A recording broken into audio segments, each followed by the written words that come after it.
Hey everyone, it's your buddy back again with another exciting fanfic, which is what if half-demon Naruto built the ultimate harem with Sakura, Ino, Hinata, Anko, Ayame, Tsume. Part 2. If you enjoy this story, make sure to hit that like button and subscribe to the channel for more fanfics like this. Now, let's dive right into the fanfic. About 6 months after that night, Naruto had told the Hyuga girl everything about him after they had developed a strong friendship.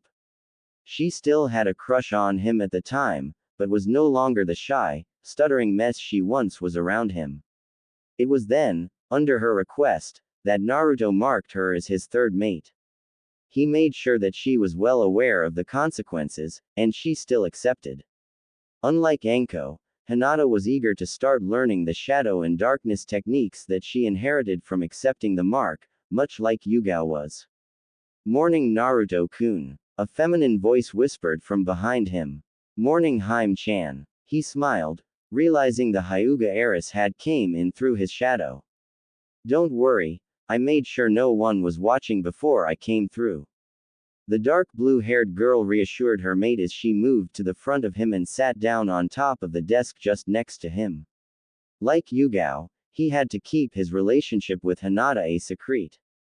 Something he had also warned her about as well, though that didn't deter her. As long as he set aside time to be with her and train with her, she was content for now. She also saw it as a bonus as she received some extra training with Anko as well. Naruto wasn't sure if it was a good thing or bad thing that Anko and Hinata had hit it off so well. Though most of their discussions did revolve around him and his body and the things they wanted to do to it. He was pretty sure the snake mistress was corrupting the Hyuga heiress. Especially if her new outfit was anything to go by. Gone was her tan coat and modest appearance. Now the confident heiress was sporting a sleeveless fishnet top with a thick sports bra underneath, though left her stomach in view through the fishnet fabric. Her once baggy pants was replaced with a more form-fitting black Anbu-style pants. A pair of black kunoichi sandals completed the new look. So, ready for the exams? She asked. I'm sure I'll pass, but just barely. He smiled. Hinata could only shake her head in amusement.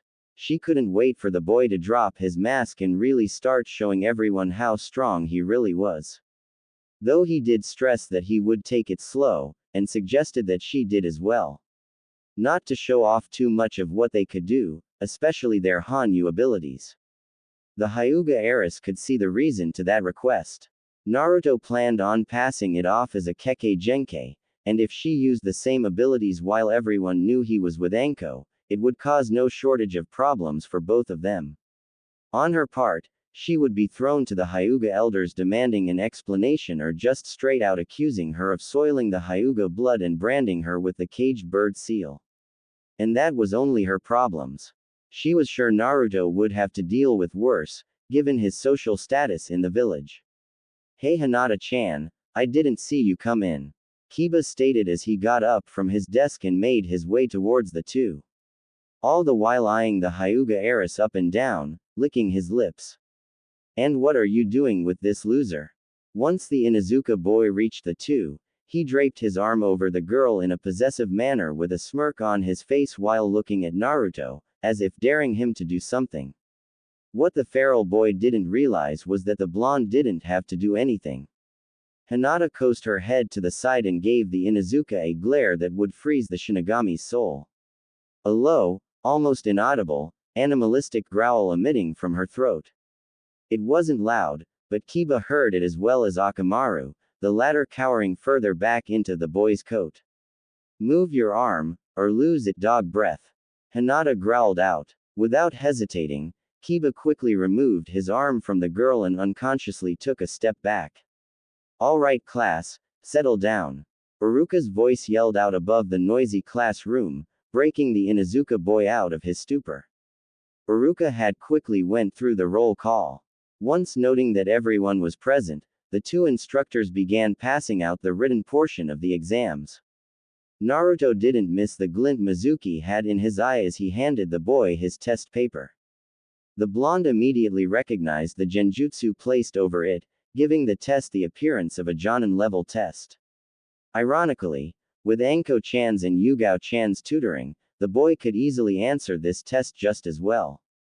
Tapping his finger twice on the paper, he rippled his chakra through the sheet and dispelled the illusion and set to work answering the questions.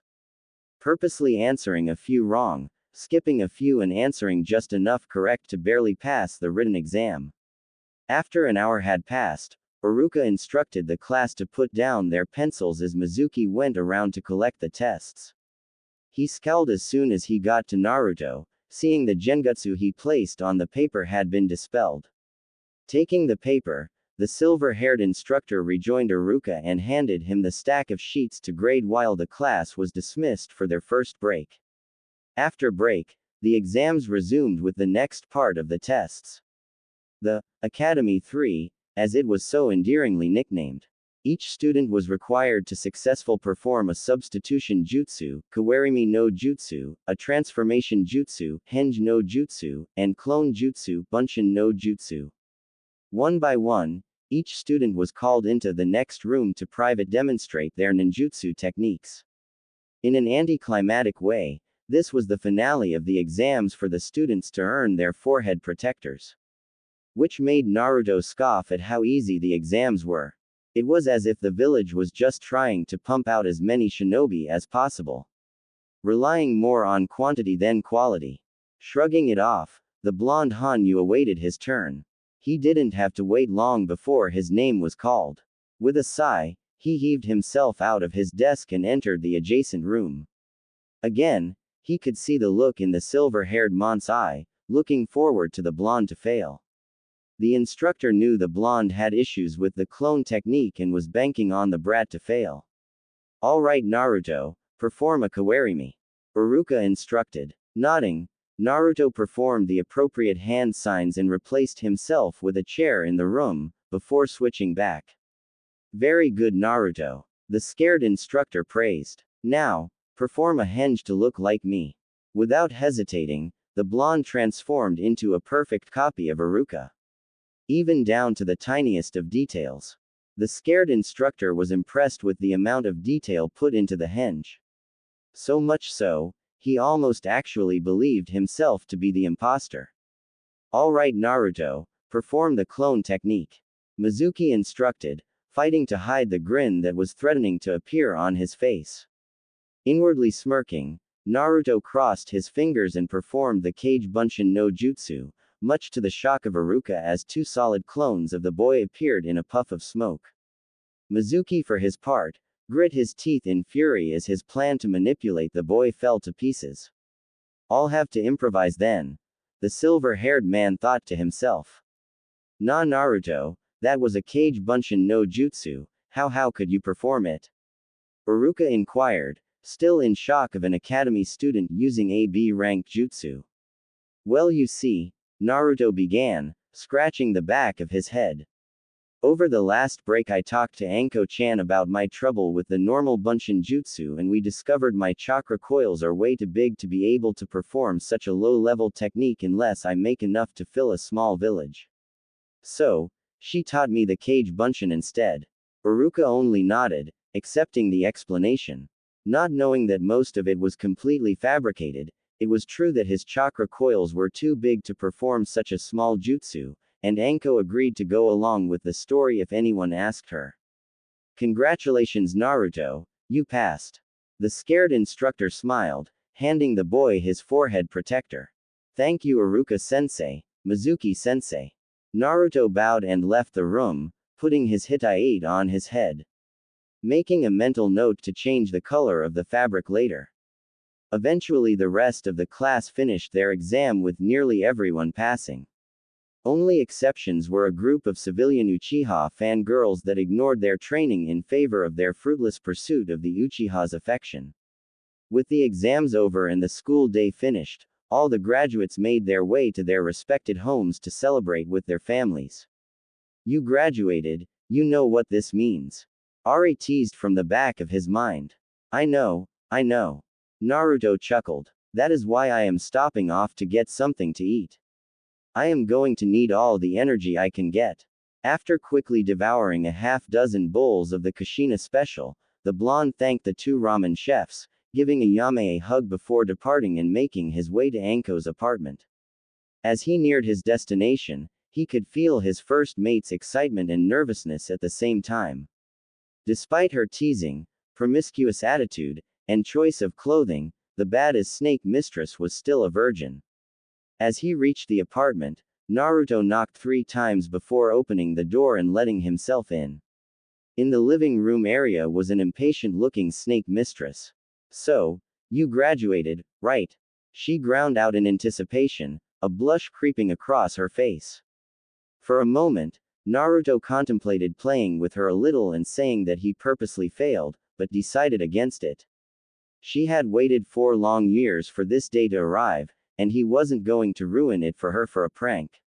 "See the hit I ate," he answered, pointing to the forehead protector on his head. "You better have." Anko replied. "You, me, bedroom, now." Naruto could only chuckle as the snake mistress grabbed him and pulled him into the bedroom before throwing him on the bed and locking the door behind her. Joining him on the bed, she crawled over until she was hovering just above him, looking into his cerulean blue eyes. Entranced by them. Meanwhile, the blonde Hanyu stared back into her light brown, pupil-less eyes. He could see the eagerness they reflected as well as hints of doubt. Reaching up, he placed his hand on her cheek to reassure his snake princess. "Take your time, hubby Haim." He smiled. "This is both our first time, so let's make it special." Dot, dot, dot, dot, dot, exclamation mark. Warning. Lemo scene ahead. If you don't wish to read this scene, please scroll down to the next bold text. Exclamation mark. Warning. Dot, dot, dot, dot, dot. Those words were all the snake mistress needed to hear.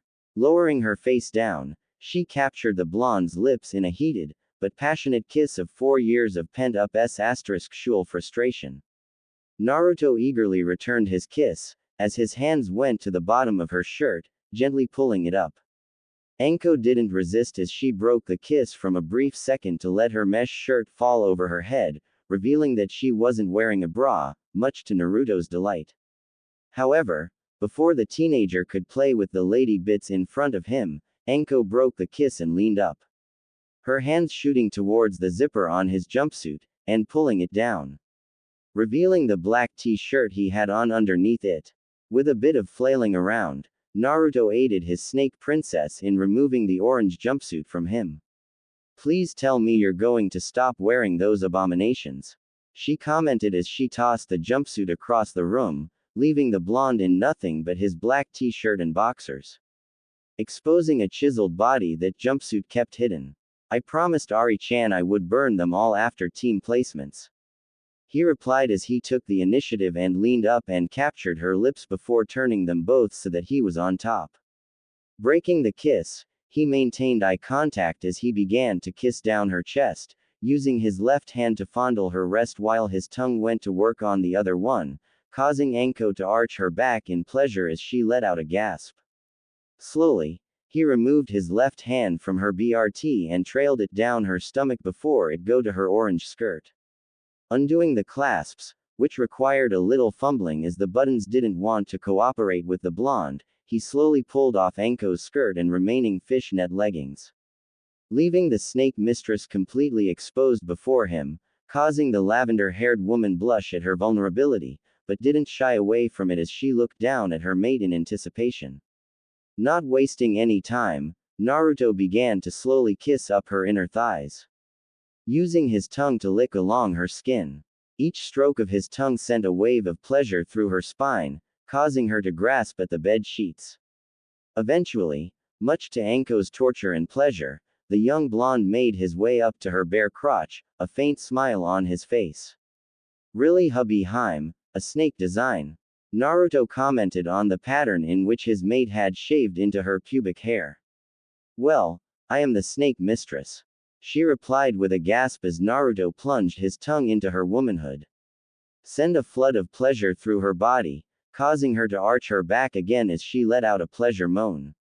Naruto continued his oral assault on her entrance, letting his tongue probe in and out of her as he played with her clitoris to stimulate her even further. leaving the snake mistress a shuddering mess as orgasm after orgasm rocketed through her body, causing her eyes to roll into the back of her head as she was dragged through a torrent of pleasure. Ah, Jashin, I'm coming, she exclaimed, as a wave of her climax flooded her nether regions, which the blonde Hanyu greedily lapped up. Your tasty hubby Haim. He smirked up at her while she panted, trying to regain her breath. Moving up her body, he gave her a chaste kiss, allowing her to taste her own essence. Not that she minded. It only took a handful of seconds for Anko to recover and throw the blonde off her and pin him to the bed with her being on top once more. My turn. She grinned. Not giving Naruto time to reply, she quickly discarded of his boxers, leaving him in a similar state of nudity as she was. Her grin grew further and she inspected the size of his hardened member. I see I am not the only one with a snake. Anko teased and she grasped his growing member. For only being 14, it was a respectable 8.5 inches, with a 2.5 inch thickness. Gently, she began to stroke it up and down, eliciting a soft moan of pleasure from the blonde. Smirking as it got the reaction she wanted to hear, she leaned down and began to lick the bottom of the shaft. Her sultry eyes locking onto his blue eyes as she continued to work his shift. Watching as an expression of pleasure washed over his facial features. Deciding to move things along, Anko opened her mouth and took the tip of his coc into her mouth and slowly began to work her way down as she slowly bobbed her head up and down while sousing on it, like it was her favorite dango. Slowly, inch by inch the snake mistress had managed to take his entire length into her throat, causing her eyes to water slightly. As she continued, it became easier and easier for her to take his entire length. Naruto's moans of pleasure egged her to continue on with more enthusiasm. As such, she began to quicken her speed, using her hand to aid her in bringing him to his own climax. Anko-chan, I'm about to come, he warned her. This only spurred the snake mistress to double her efforts until finally she was rewarded with a stream of semen shooting down her throat. Clamping her lips around his pulsating cock, she swallowed everything he had to offer. After almost 30 seconds, Naruto's climax ended, allowing Anko to come up for air. Seductively licking the remains of his seed of her lips. That was quite the load, Foxy-kun. She smiled, taking a drink from a bottle of sake that had been sitting on the bedside table. And it was rather enjoyable. I do hope there is more. Smirking, Naruto reversed their positions once more. Looking down in her eyes, he leaned in and kissed her deeply. Allowing his tongue to explore her mouth, tasting the sake she had just drank, plum-flavored he noted. Gently, he positioned himself between her legs, looking into her eyes as he did so. Are you ready? He asked with concern. Her only response was to nod. Leaning in once more, he enveloped her mouth with a deep kiss as he pushed himself into her entrance. Tears formed in the snake mistress's eyes as she felt the pressure push into her as the blonde Hanyu's hardened member penetrated her sanctuary before touching her barrier. Breaking the kiss, Naruto looked into his lover's eyes, waiting for a silent confirmation. Receiving a single nod, Anko tightened her hold on him as he drew back and thrust forward, claiming the snake mistress's virginity. Anko let out a cry of pain, squeezing her eyes shut as Naruto kissed her tears away. Whispering into her ear to comfort her, waiting for her permission to continue moving. After a moment of getting used to the size that was filling her insides, Anko brought her mate into a kiss and bucked her hips to give him permission to continue. Receiving permission, Naruto began to rhythmically pump his hips, kissing her deeply as he did so as both began to lose themselves to the pleasure they were drowning in. As they continued, the kisses became more and more feverish as Anko began to plead for him to go faster and harder. It wasn't long before the entire room was filled with her screams of pleasure as the blonde Hanyu pounded into her. I'm almost there, Naruto-kun. Anko panted as she could feel her climax nearing. I'm about to. Me too, Anko-chan. Naruto gasped out as he could feel the pressure build up in his core. Come with me, she whispered into his ear. Come with me, Foxy-kun. Enveloping her in another passionate kiss, they both moved in sync with one another to increase their pleasure. Until finally both at their climax at the same time. Naruto pushed himself in as deep as he could go, his CC kissing the entrance to the snake mistress's womb as he painted her insides white with his side. On the other end, Anko's eyes rolled into the back of her head as she arched back in pleasure as a tidal wave of pleasure hit her body as she was hit with the strongest orgasm she had ever felt in her life.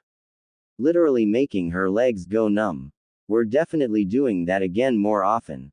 Naruto smiled as he kissed her again. Who says we're done now? Anko grinned, flipping him over and straddling him in a cowgirl position, lowering herself back onto him. Let's test out that famed stamina you have. I just hope we don't overload the seal. He grinned, referencing the anti-conception seal he had made specifically for this day. Though due to his own resolve, he couldn't test the limitations of the seal. He only knew that it would work. Well then, Anko smirked. We'll just have to test that, won't we? Besides, I wouldn't mind a little clutch of snakelets. Naruto could only grin. He knew this was going to be a long afternoon, but he had promised his hubby Haim that he would be all hers today, and he never breaks a promise. Ever. Lem scene end. This chapter will now continue as scheduled. Thank you for your patience. Hours later. In a word, Naruto was exhausted. Anko and him had gone a total of 16 different rounds before they finally had to stop, due to Anko getting called into work at the last minute. Much to the snake mistress's dismay. In that time, they had been in every position imaginable. Though he did feel relaxed. As if all the stress of life had just melted away. Sighing with contentment, he combed his fingers through Yugao's purple hair. Shortly after he and Anko had concluded their activities, though with the later demanding that they were not finished by a long shot, Naruto had sought out his Anbu lover knowing that she wanted to spend time with him as well. Though in a different, more romantic way. Unlike his snake mistress, his sword's mistress wanted to wait until they were officially married before doing anything. Which he greatly respected. Though, that didn't stop the two from teasing each other every once in a while. So, how does it feel to finally graduate, Naruto-kun? Yugao asked as she snuggled herself deeper into his hold. Her back resting against his chest as they looked out over the village from the tree branch they were in. Anticlimactic. The blonde Hanyu replied with a grin. I was a little underwhelmed with how easy the final exams were. No testing of taijutsu or genjutsu. Just do a written test and perform 3 easy ninjutsus and done. Blame the civilian council. Yugao snorted, clearly not happy with the current academy curriculum. They pushed to make it easier for their kids to pass alongside the shinobi clans. Be that as it may, Naruto smiled.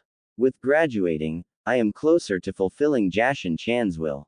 This brought a smile to the purple-haired woman's face. She loved that her fiancé was dedicated to serving her goddess.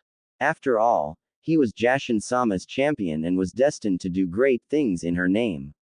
Though, a little voice in the back of her head was telling her that Jashin-sama had a more intimate plan for her champion.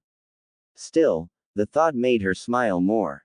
Feeling his mate's happiness, Naruto tightened his hug and placed a kiss on the base of her neck. Just where his mark was located on her, which caused the purple-haired beauty to shudder. As the two enjoyed each other's company, a movement off to the right caught their eye, causing the blonde Hanyu to quirk his eyebrow. Well, that isn't something you see every day. He commented as both of them stood up, watching an orange figure with a large scroll on his back jump through the trees. Naruto-kun, you didn't tell me you were stealing the scroll of seals. The purple hair Anbu jested. I guess I wanted to surprise myself. He replied with a grin. Anyways, we should probably stop me. You go inform the Hokage. With a nod, Yugao disappeared into the shadows, using her shadow step ability she had inherited from Naruto upon become his mate. Meanwhile, Naruto took off through the trees after his doppelganger, already knowing who it was. So you're finally making your move and framing me for it, Mizuki. The Hanyu thought to himself when he felt a tingling in the back of his mind, making the blonde widen his eyes slightly. Jashin-chan wanted this person's soul. With this realization, a feral grin appeared on his face and he doubled his speed to catch up to the imposter. With Naruto, Naruto, why are you stealing the scroll of sealing? Iruka shouted as he chased down his blonde student. None of this made sense in the mind of the scared Chunin. The boy had shown no signs of even thinking to attempt such a thing, let alone actually do it. He had no reason to, since he had passed the test and earned his forehead protector. Isn't it obvious, Iruka-sensei? The kid replied with a grin as he twisted and threw a few kunai at his pursuer, which Iruka easily avoided. The Kyuubi wants more power and I am going to give it to him. Iruka frowned at the boy's proclamation. Now he knew something wasn't right. Naruto shouldn't know about the fox, unless blatantly told him. Even more so, why would a beast of pure energy need more power? Lastly, he noticed the kunai being thrown. Naruto never had a kunai holster on, claiming he didn't need one. That has got to be the worst henge I have ever seen. A voice sounded from the trees ahead of the duo, causing them both to stop. You didn't even get my whisker marks right. They are way more defined than that. Not to mention, there is no way my ass is that big. Stepping from behind the tree stood Naruto, earning a gasp from Iruka and a glare from his imposter. Shit, he wasn't supposed to be here. Mizuki thought to himself as he dispelled the henge. Am I Mizuki? Why? Iruka stammered, shocked by his friend's betrayal. And why do you smell like snakes? Naruto asked, eyeing the silver-haired man up and down. I was with that whore of yours. The man replied, trying to enrage the boy. However, Naruto only laughed. You know, I might have believed that if I didn't spend all afternoon sating her desires. He remarked, the implications clear, causing Iruka to blush at the mental image. Also, her snakes smell way different, wild and free. Yours smell like a sterile lab. The silver-haired Chunin growled at this, knowing full well what the boy was implying. Iruka seemed to catch on as well as he positioned himself to attack the identified traitor. However, before he could react, Mizuki threw a cluster of kunai with explosive tags at his former fellow Chunin and launched his Fuma Shuriken towards Naruto. Naruto, watch out! Iruka called out in fear for his student, only to leave himself open for the barrage of explosions to send him flying back into a tree, knocking the wind out of him. Naruto only scoffed as the giant shuriken came spinning towards him. With a flick of his wrist, the blonde Hanyu summoned a shadow-like katana with his Dakiburdo ability to deflect the flying weapon with ease, sending it into another tree, embedding itself at least halfway in. Not bad for a demon brat. Mizuki grinned as he turned his attention to the blonde. Naruto, run, Iruka weakly called out, still trying to save the boy. Tell me, do you want to know why the villagers hate you? The silver-haired man smirked as Iruka's eyes went wide as he realized who Mizuki was about to do. Don't listen to him, Naruto. He yelled out, only to be violently backhanded by Mizuki, effectively knocking him out cold. Why do the villagers hate me? Naruto asked, deciding to play around with the fool for a bit longer. It's simple really. The man laughed. It's because you are the Kyuubi. Expecting the boy's mind to be shattered at the revelation, he was instead met with a deadpan look from the blonde before the boy started laughing as if told the funniest joke that only he heard. I'm the Kyuubi, huh? Naruto asked, sarcasm evident in his tone. I suppose this was supposed to mentally break me or something. Newsflash Tem, I've known about the Kyuubi since I was 6 years old. He continued. I mean, kind of hard not to connect the dots when everyone keeps calling me, the demon, fox brat, and my personal favorite, the fiend. Not sure where you idiots came up with the last one, guess the usual insults didn't cut it anymore. So you knew all along, guess you are not as big an idiot as I thought you were. Mizuki commented, pulling out his second giant shuriken. Won't matter, I'll kill you now as one last favor to the village before I give the scroll to Orochimaru-sama. Any last words, Demon brat. Yeah. Naruto grinned sadistically. Jashin-chan wants your soul. Before the silver-haired Chunin could decipher what the boy had said, a sharp pain erupted through his back and chest. Looking down, Mizuki could see a black-looking blade sticking out from his chest. Craning his neck, he looked behind him only to see a second Naruto standing behind him. Yanking the shadow blade out of him, the second Naruto quickly swung it around, lopping off the head of the would-be traitor. One soul delivered, Jashin-chan. The copy said before dissolving back into the shadows to reattach itself to Naruto. He really loved that ability. The tainted soul of Mizuki delivered, Naruto then turned his attention to his other fallen sensei. Walking over, he quickly checked his wounds before applying a little bit of chakra into him to help wake him up. Groaning in protest, the scarred Chunin opened his eyes and took in his surroundings before snapping up, much to his body's protest. Naruto. I'm fine, Iruka-sensei. The boy smiled. What happened? Where is Mizuki? You were knocked out by the tem. Naruto explained as he walked over to where the large scroll laid and picked it up before returning it to Iruka. I fought him and was forced to kill him. Silence hung in the air as the man took in this information. Naruto had just taken his first life in service of the village, some he himself had never done in all his years of being a shinobi. The man was concerned with how well the boy was taking it. How are you holding up, Naruto? He asked, deciding to voice his concern. It had to be done. The boy shrugged before mentally adding, for Jashin-chan. Still, it was your first kill. He was guilty and corrupt and a traitor to the village with plans to turn over sensitive information to Orochimaru. Naruto explained. I don't feel guilty in the slightest. If anything, I granted him a mercy. Can you imagine how badly Anko-chan would torture him with what he said about her and his admission to serving that snake bastard? Iruka had to shudder at that. The blonde made a very good point. Anko would have made hell itself feel like a day at the spa if she caught wind of what Mizuki had said. Shaking those thoughts away, his attention was turned back to his former student who was now bandaging his injuries. That technique you used to stop his Fuma Shuriken, what was that? That is my Kurozinda, Naruto explained, knowing he couldn't hide it forever and had made plans ahead of time. An extremely rare bloodline that I have only been able to find one scroll on it. I've kept it hidden while I learned more about it. As you saw, I can summon forth weapons through it. It's why I said I never needed a kunai holster or shuriken pouch since I can just materialize them out of thin air. And unlike standard weapons, they don't break or dull. It was at this time that the Hokage and a small squad of Anbu arrived on the scene, including his favorite Neko Anbu.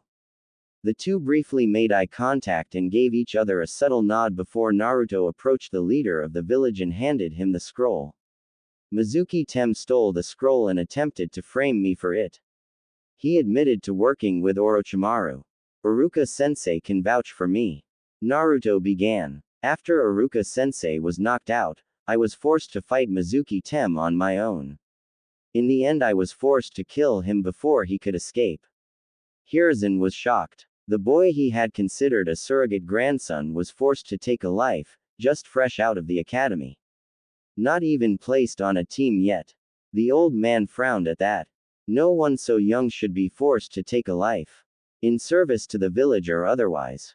Come my boy, let's go talk in my office. Naruto made it to the academy with plenty of time to spare. As he entered the classroom, the chatter amongst the other graduates suddenly ceased as they took in his new appearance. The blonde Hanyu paid no heed to them as he made his way back to his usual seat. Stop trying to copy Sasuke-kun, Naruto Baka! Exclaimed the pink-haired girl as she marched up to where his desk was. Which to her surprise earned a nod of agreement from her former friend and current rival. I wasn't aware the Uchiha had a trademark on the color black, Sakura-san. Naruto countered, pulling out another book he had come across of more advanced fuinjutsu. He doesn't. The girl stammered, a little thrown off by the casual manner the dead last of the class had brushed her off. But that doesn't mean you're going to be cool because you start dressing like him. Naruto shrugged before casting a glance towards the Pinkett. First off, the only similarities in our clothing is the color black. That's it. Secondly, your precious Uchiha is over there, go bother him and leave me alone. Not waiting for a reply, he turned his attention back to his book. This only served to infuriate the pink-haired girl even more as she drew back a punch and aimed it towards his head. However, she and the rest of the class were shocked, aside from Hinata, when he effortlessly caught her first and twisted her arm with just enough pressure to restrain her from moving further. I won't tell you again, Sakura-san. He replied without looking up from his book. Leave me alone. With a slight push, he let her fist go. Wisely she retreated to her desk, unsure what had happened and how it happened. Naruto was dead last, yet he caught her fist without even looking up from the book he was reading. I hope I am on the same team as Naruto-kun. Hinata thought with a smirk. I want a front row seat to how everyone is going to react now that he isn't hiding behind his mask anymore. Slowly, the chatter began to continue amongst the graduates. The main topic now being the change in the dead last's behavior as well as appearance. Even the last Uchiha showed mild interest in the blonde's change. After some time, Iruka entered the classroom alone, much to the surprise of the rest of the class. Iruka-sensei, where is Mizuki-sensei? Asked one of the students. Is he sick? No, he isn't sick, answered the instructor. A week ago, Mizuki attempted to betray the village, even going as far to frame Naruto here for the crime, and was killed. This earned a round of gasps, with a handful of the students looking towards where Naruto was sitting, still reading his book. And it was Naruto who was the one who stopped and killed Mizuki while I was injured. Iruka stated proudly. Told you, Iruka-sensei, I just did what had to be done. The blonde replied before closing his book and putting it away. Finally noticing all the stares he was receiving. Some were in disbelief while others were in shock, and even a handful were in awe. There's no way that Dobi fought and killed a Chunin.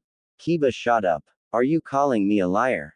Iruka challenged, leveling his gaze on the Inuzuka boy, causing him to shrink back.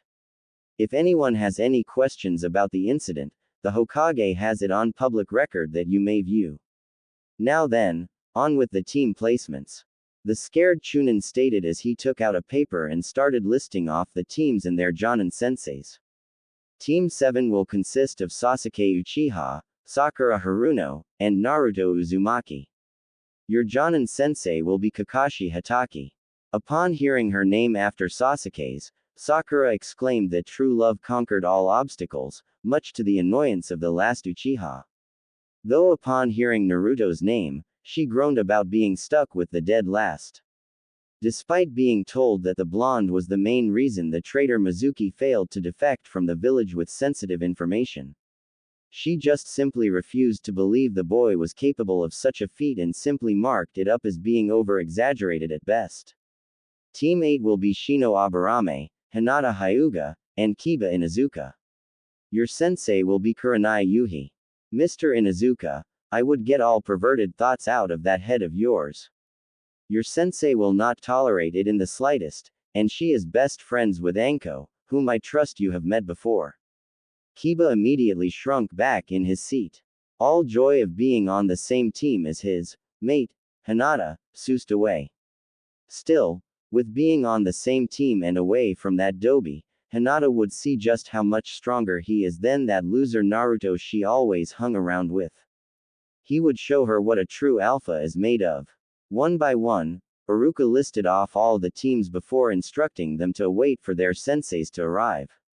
Slowly, each Jonin sensei arrived and called for their teams until finally only 3 graduates remained in the classroom. A brooding Uchiha, an irritated Banshee, and a bored Hanyu. Naruto of course had heard about Kakashi and his habits from Yugao. In short, she didn't have much respect for the man since he was always reading porn in public and had a bad habit of being late to everything that he didn't think was worth his time.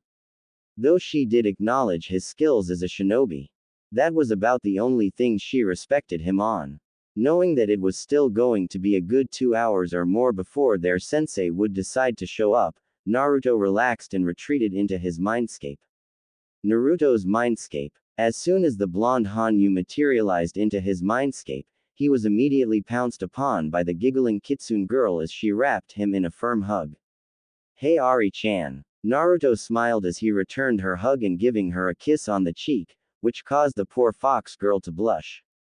"Afternoon Naruto-kun." She stammered. "So, I have some good news."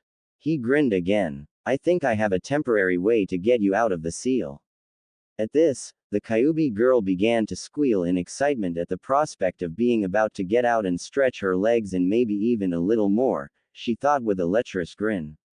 "Before you get excited, it's not perfect and only temporary but should work," Naruto warned. He didn't want to get her hopes up only to have it not turn out the way they both hoped it would. "The new Fuinjutsu book I got this week had some interesting techniques in it. One of which leads me to believe I can tamper with the seal slightly to allow you to possess one of my shadow clones." Ari was speechless. She couldn't believe what she was hearing. However, she was also worried and it showed on her face. Tampering with the existing seal carried with it a plethora of risks. One miscalculation and it would kill her host, despite his blessings from Jashin. "I know what you're thinking Kitsune-hime, and I share your concern," he acknowledged, knowing the risks involved with tampering with the seal. "Which is why I am not taking this lightly or rushing into it." At this point, the fox girl had her head down, hiding the tears of joy that were cascading down her cheeks. Until she felt a finger on her chin gently lift her head up to look into his blue eyes. "I promised I would get you out," he proclaimed as he brought her into a firm hug, still looking into her red-slit eyes. "Then, I can really hold you in my arms." To her shock, Naruto leaned in and kissed her full on the lips, sealing his promise to her. "Thank you, Naruto-kun." She smiled, wiping away her tears once more after they had broken the kiss. "Also, I think Anko has some things she wants to experiment with you involved." He grinned, causing the poor fox girl to blush at the implications. "Anyways, I should leave. I can feel my sensei's chakra approaching. Not to mention that Uchiha brat keeps staring at you." Ari smiled. "I'll have to tell him I don't swing that way." He smirked before fading away from his mindscape, the giggling of the Kitsune girl echoing in his ears. Real world. Slowly Naruto cracked his eyes open, and sure enough, Sasuke was looking at him out of the side of his eyes, though doing a piss-poor job of hiding it. All the while, Sakura was staring at the raven-haired emo with a dreamy look in her eyes. No doubt fantasizing about the boy actually talking to her for once. "I don't swing that way." Naruto spoke up. "So kindly stop staring at me." Sasuke scoffed and turned away a while Sakura's face turned red. Infuriated that the idiot would even make such an insinuation about her Sasuke-kun. However, before she could scream at the blonde, an older man appeared in the doorway with gravity-defying silver hair. "Yo." The man greeted as if he wasn't 3 hours late. "My first impression is that, I hate you all. Meet me on the roof in 5 minutes."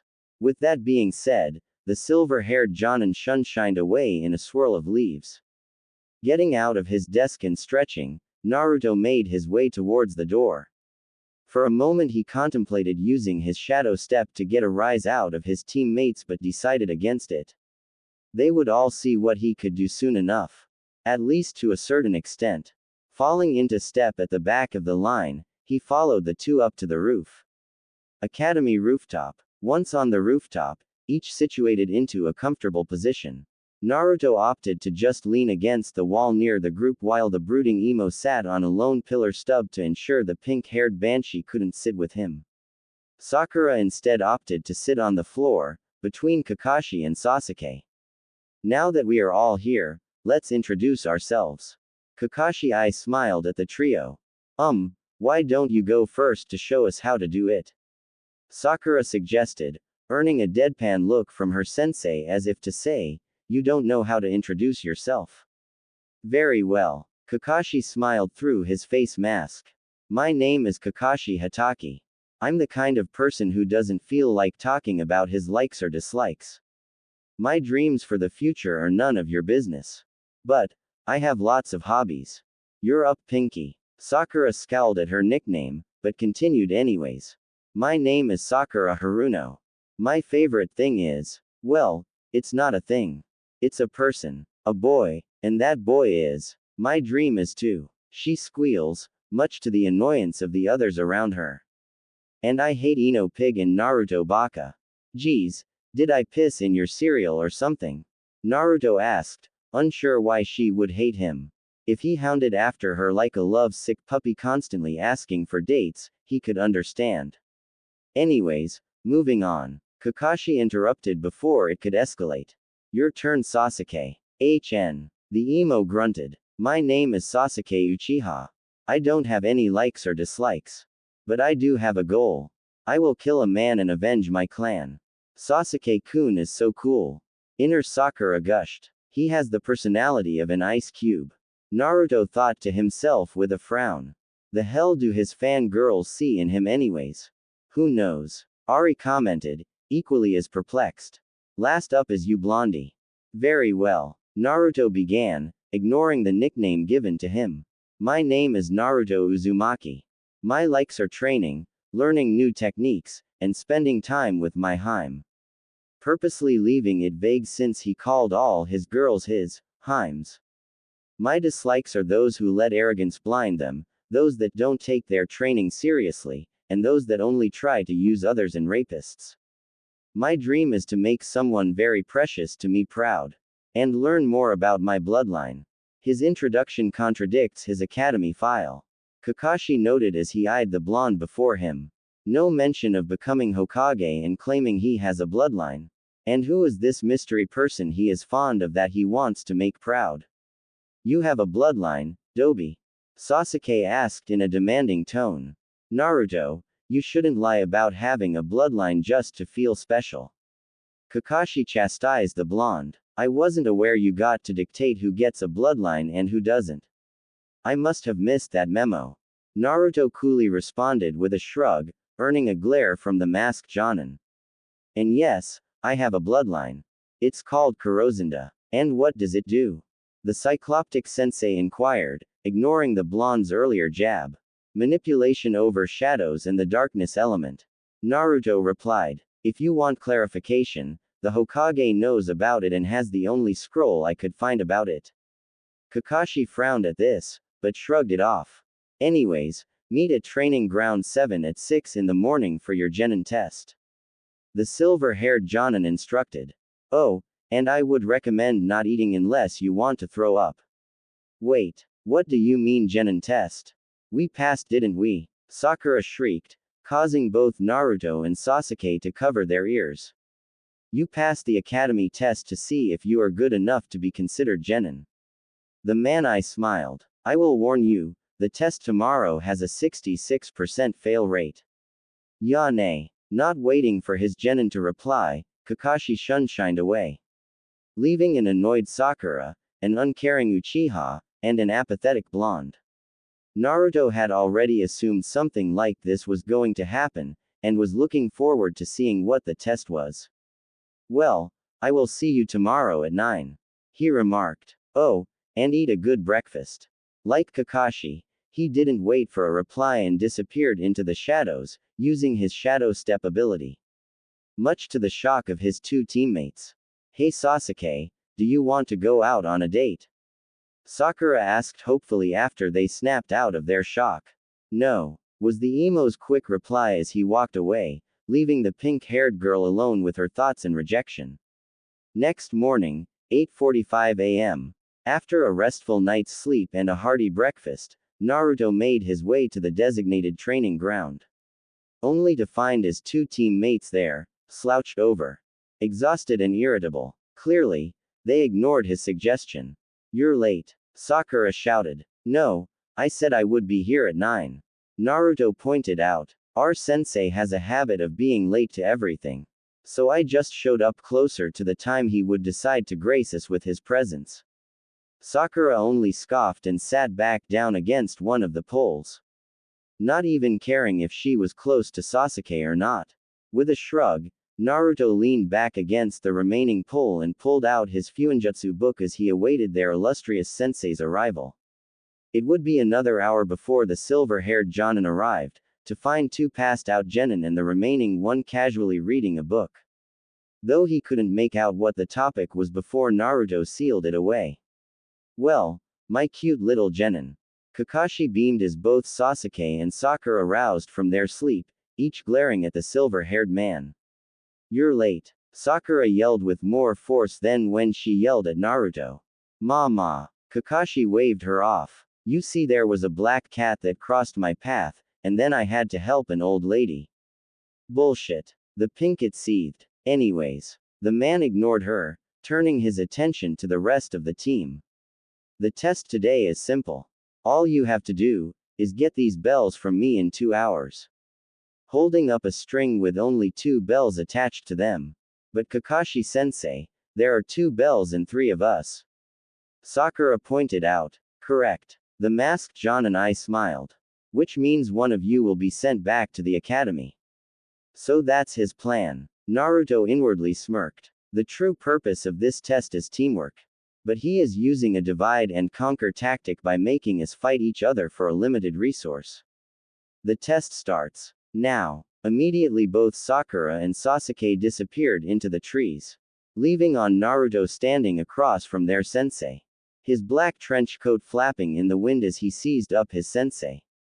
To be honest, he had no doubt he could take the masked Jonin. He has, after all, gone toe-to-toe with a goddess. Even if she did hold back. However, Naruto had no intention of tipping his hand just yet. You know, this is where you are supposed to hide, Kakashi stated, not looking up from his orange book. Maybe, but I have a reputation for being unpredictable. The blonde smirked. Upholding that reputation is likely to get you killed in the field. The silver-haired sensei replied, still not looking up from his book. I'm sure so many will mourn me the day that happens. The Hanyu shrugged, earning a frown from his sensei. Without warning, Naruto flicked out his wrist with 2 black objects shooting out at a high rate of speed. Though Kakashi easily deflected the 2 projectiles before they could reach him. However, for a split moment he did look up from his book. Unsure as to where Naruto had acquired his weapons from. Not having seen him wear a kunai holster or shuriken pouch. These are possibly duplicates. The masked Jonin thought to himself as he studied the blonde in front of him. Probably using them as a distraction. Pretty well thought out for the dead last of the class. Once again, Naruto repeated his attack, though this time with more kunai and at a higher rate of speed. This time, however, the silver-haired sensei opted to hesitate until the last second when his senses screamed at him to avoid the attack. In a blur, he deflected many of the incoming projectiles. Though still managed to receive a gash on his arm where one tore through his defenses. Eyes wide, Kakashi immediately came to the realization that these kunai Naruto was throwing were solid and a threat. Now that I got your attention. Naruto grinned as he crouched and launched himself towards the elder shinobi. The masked Jonin was surprised at the strength and speed the blonde was using as he jumped back and deflected and blocked the strikes that came at him. However, Naruto's speed and power were impressive, forcing Kakashi to actually put his book away and focus on the fight. The masked Jonin was event considering using his Sharingan eye with the way the blonde kept him on the defensive. However, suddenly the Naruto he was fighting poofed in a cloud of smoke, revealing it was a shadow clone. A shadow clone, Kakashi mentally exclaimed, clearly shocked by the development. How did he know it? When did he create it? With Sasuke, the last Uchiha was livid. He refused to believe the sight that was before him. The dead last Dobi was not only holding his own against their Jonin sensei, but actually keeping him on the defensive. Worst of all, it didn't even look like the blonde was trying in the slightest. Which only angered the raven-haired boy further. There is no way that Dobi should be that strong. He seethed to himself. That power should belong to me, so I can kill Itachi. A dark smirk crept across his lips. I will find out what makes that loser so strong and take it for myself. With Sakura, the cherry blossom was beside herself as she watched the events unfold from her hiding place, hidden in the trees. Naruto Baka, the dead last, was taking on Kakashi-sensei as if it were a light spar for him. It was even more surprising with the Naruto in the field suddenly dispelled, revealing itself to be a shadow clone. Who knew Naruto was so strong? Inner Sakura stated. I dare say he may even be stronger than Sasuke-kun. There's no way Naruto Baka is stronger than Sasuke-kun. Her outer self vehemently denied. That little display says otherwise. Inner laughed. Though now that I think of it, Naruto is kind of cute. Especially with those whisker marks. I wonder how the rest of him looks since he is always hiding his body. I bet he is a hunk. Shut up. Shut up.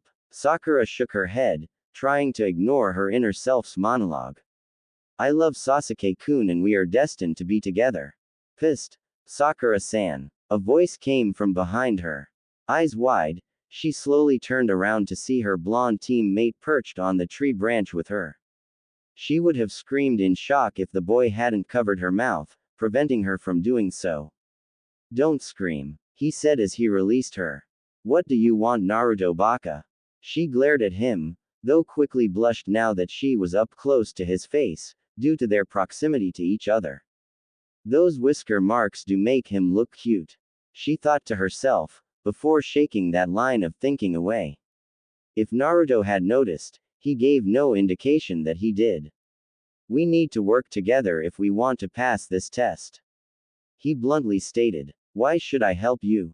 She shot back defiantly. Besides, Sasuke-kun will easily pass this test once he gets the bells from Kakashi-sensei, and then him and I will be on the same team. Tell me, Sakura-san. Naruto couldn't help but chuckle at her ignorance. Supposed smartest kunoichi in the class, yet she hung on to her delusions. Have you ever seen a two-man cell? The pinkett opened her mouth to reply, but closed it. Unable to think of any team that only had 2 members. Exactly, all teams are 3-man cells, with the odd team getting a 4th member. Naruto pointed out, even if a team loses a member due to injury or death, they are quickly filled with a suitable replacement. The only exceptions are apprenticeships. Okay, so how are we going to work together? She relented with a heavy sigh. And does Sasuke-kun know? Sasuke is too prideful to openly accept help. The blonde explained, holding his hand up when he saw she was about to defend her obsession. So, when he goes to fight Kakashi-sensei, I will help him so it will at least appear we are working together. While Sasuke and I are fighting sensei, you sneak up on his left and go for the bells. Sakura blinked at how well thought out this plan was. Why his left side? She asked, a little confused. Why not just come up behind him? If you noticed, he wears his Hite-8 over his left eye, giving him a blind spot. He pointed out. So while Sasuke and I have him distracted, you should be able to sneak in and get the bells. Fine, but if this doesn't work I am beating you into the ground. She threatened. If this doesn't work we're all going back to the academy. He countered. Well, she would. Kakashi-sensei is already playing favorites with the Uchiha, so I would full expect him to pull some strings to get him as an apprentice since Hatake holds the dog summoning scroll. And I could easily become Hubby Heim's apprentice since she already let me sign her snake summoning scroll. However, the pinkett didn't need to be aware of that. With Kakashi, the masked Jonin frowned. He had hoped that there would at least be some form of teamwork between his genin, but so far only Naruto had faced off against him.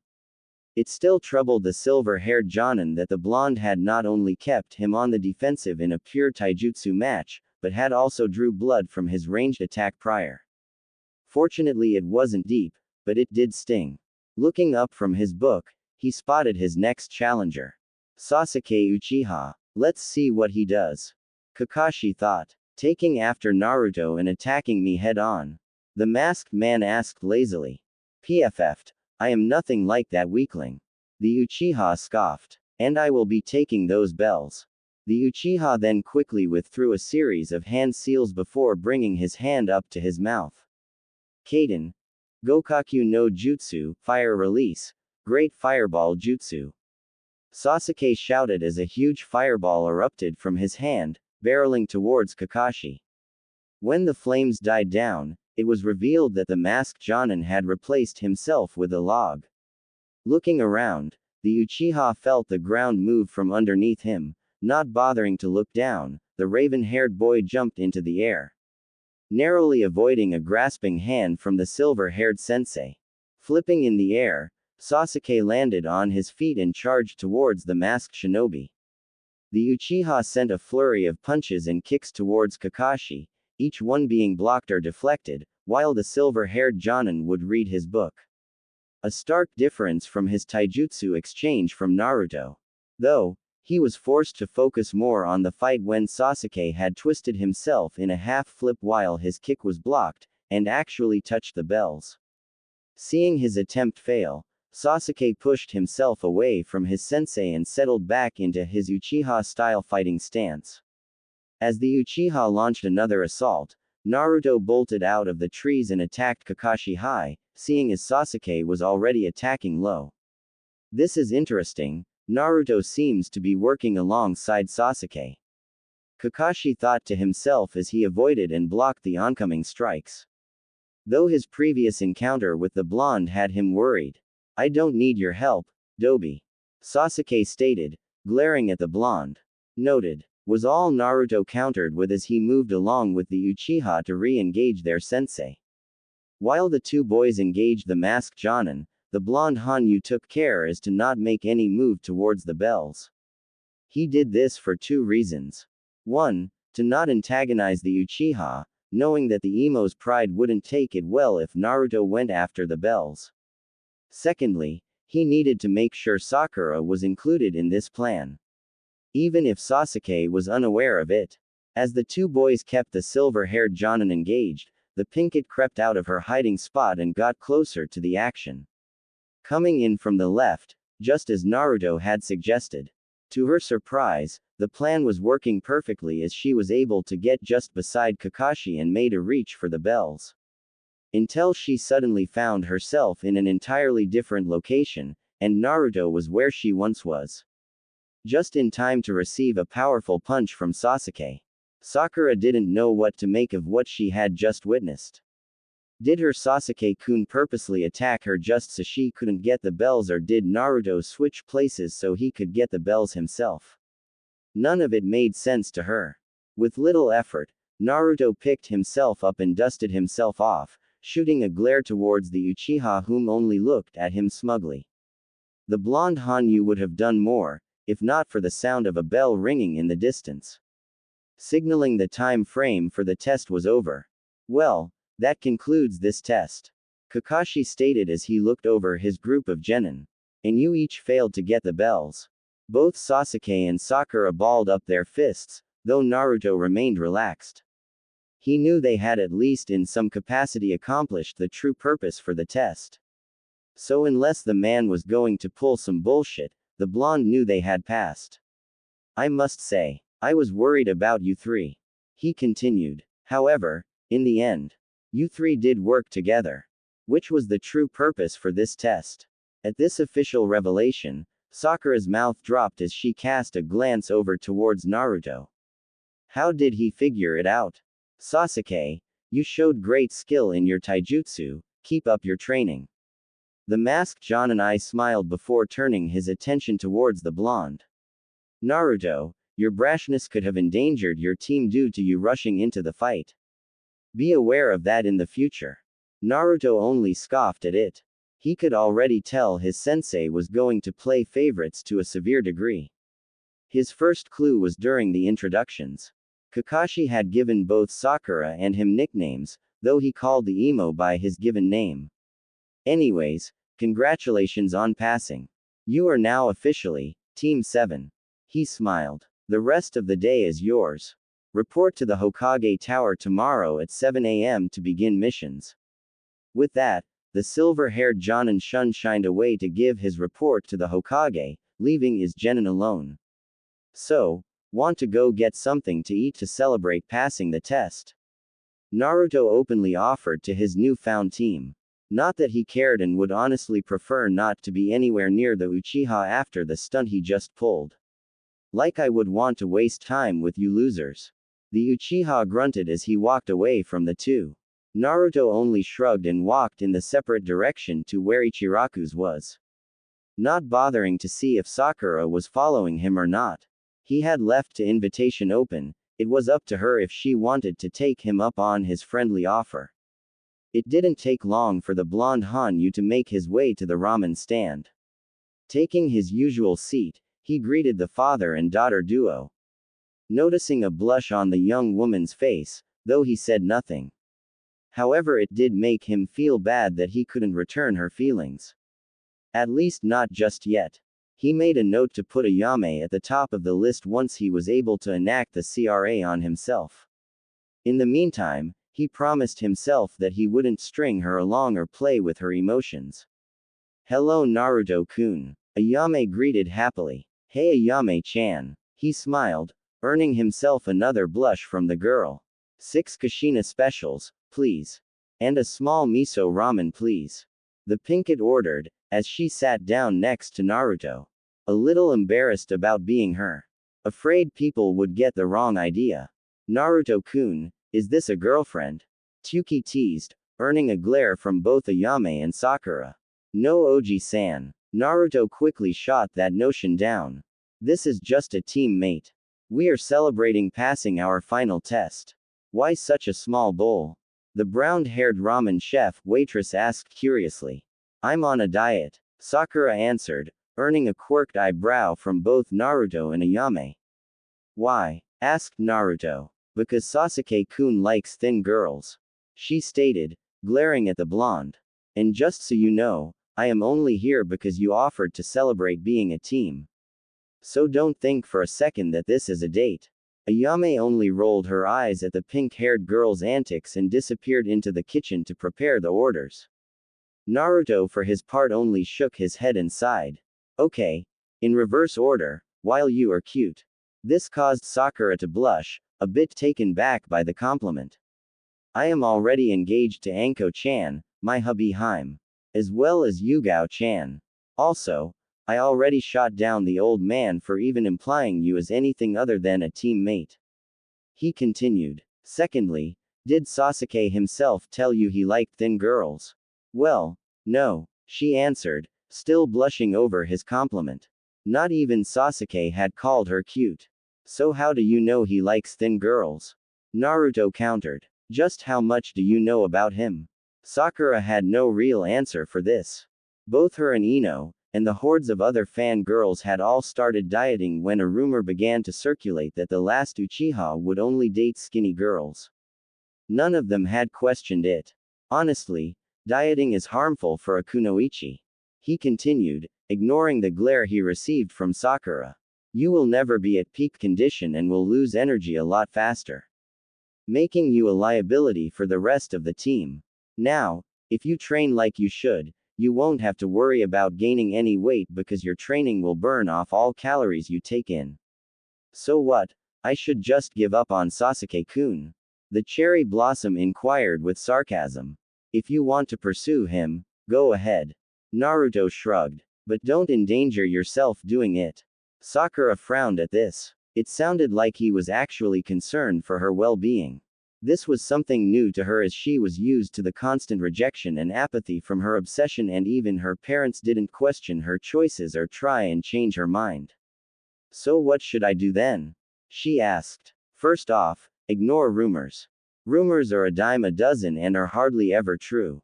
The blonde boy stated. Secondly, try to get to know him on a personal level. Take for instance Anko-chan and myself. We literally know everything about each other. Our dreams, our goals, and even some of our odd quirks we have. In a word, Sakura was shocked. She had half expected the blonde boy to tell her to give up altogether on Sasuke and maybe even curse him instead. Though perhaps that later part was due to being around Kiba too much, since her seat in class was near his. However, To see just how much he understood about the importance of a strong relationship surprised her. She was shaken out of her thoughts when their orders arrived. Thanking Ayame, both began to dig into their respective meals. Sakura was a little worried about the scent coming for the blonde's bowl, almost making her eyes tear up from all the spices and chilies in it. However, one thing was pestering her. Well, with a little goading from her inner self. Naruto. She spoke, leaving out her usual insult to his name. What happened during the bell test? Why did you switch places with me? Naruto could only sigh, he knew she wasn't going to take this well. You want the truth? He asked, seeing her nod her head. When you were reaching for the bells, Sasuke saw you and went to punch you instead of Kakashi-sensei. I switched myself with you to take the hit, so you wouldn't get hurt. Sakura was silent as she digested what the blonde boy had just told her. Deep inside, she knew it was true, but she just didn't want to admit it. Maybe it was an accident. Yes, it was an accident. Sasuke-kun would never do that to her. She decided to voice her thoughts. Maybe it was an accident. She offered, causing Naruto to raise his eyebrow in response. Maybe. He relented, even though he knew it wasn't. Jashin, I hope she wakes up soon about the prick before she gets really hurt. In the back of his mind he could hear Ari ranting and raving about how blind the girl was and so on. So much so, that Naruto had to close off the link to avoid getting a severe headache. Hokage Tower. Hiruzen sat behind his desk as he listened to each of the Jonin senseis give their reports on how each of their respected teams did. Unsurprising, most of the teams failed their tests, prompting them to be sent back to the academy in hopes for better luck next year. Fortunately, only one severe injury. Unfortunately, the one injured was Kiba Inuzuka. It appeared he had made a rather lewd comment about his sensei's attire and was trapped in a genjutsu that could only be described as nightmarish. The only reason Team 8 had passed was mostly due to sympathy on Kurenai's part. However, the Hokage let it slide. Shino was very adept in his clan's abilities, and despite his attitude the Inuzuka boy was also skilled in his own way.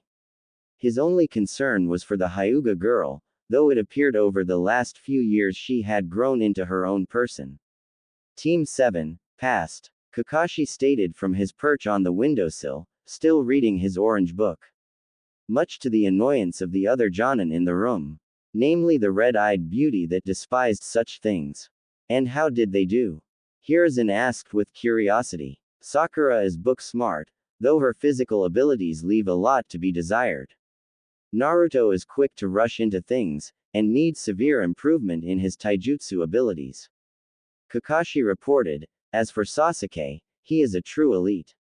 His taijutsu is exceptional for his age, as well as his ninjutsu abilities. I see. The Hokage replied. And who gave you that cut on your arm? It was a lucky shot from Naruto.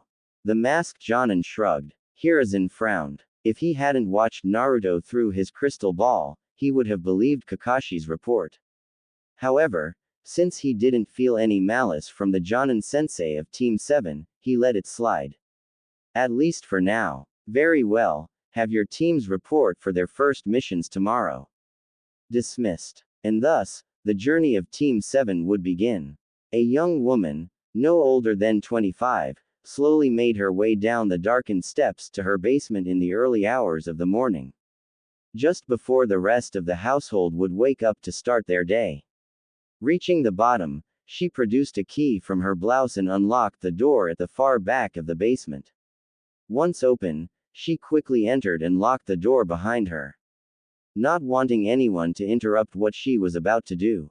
The room she entered wasn't very large. About the size of a broom closet, though this room held nothing of cleaning tools. No, on the floor was a red circle with an upside-down triangle in it. Just in front of the circle was an altar that held a bowl and a knife. Kneeling down in the center of the circle, the woman removed her necklace and draped it over the altar before picking up the knife. Jashin-sama, I pray unto thee to come claim the tainted soul that corrupts and spoils our land. The woman began to pray as she brought the knife to her left arm before cutting deep into her under forearm, letting the blood flow down into the bowl on the altar. I give my blood as an offering. If she was in any pain, her face didn't show it. If anything, it looked as if she were full of bliss. A few minutes passed in silence as the blood pooled into the bottom of the bowl. Slowly, the blood began to glow and swirl on its own, forming into a floating sphere that began to rise until it was at the same height as the woman's face.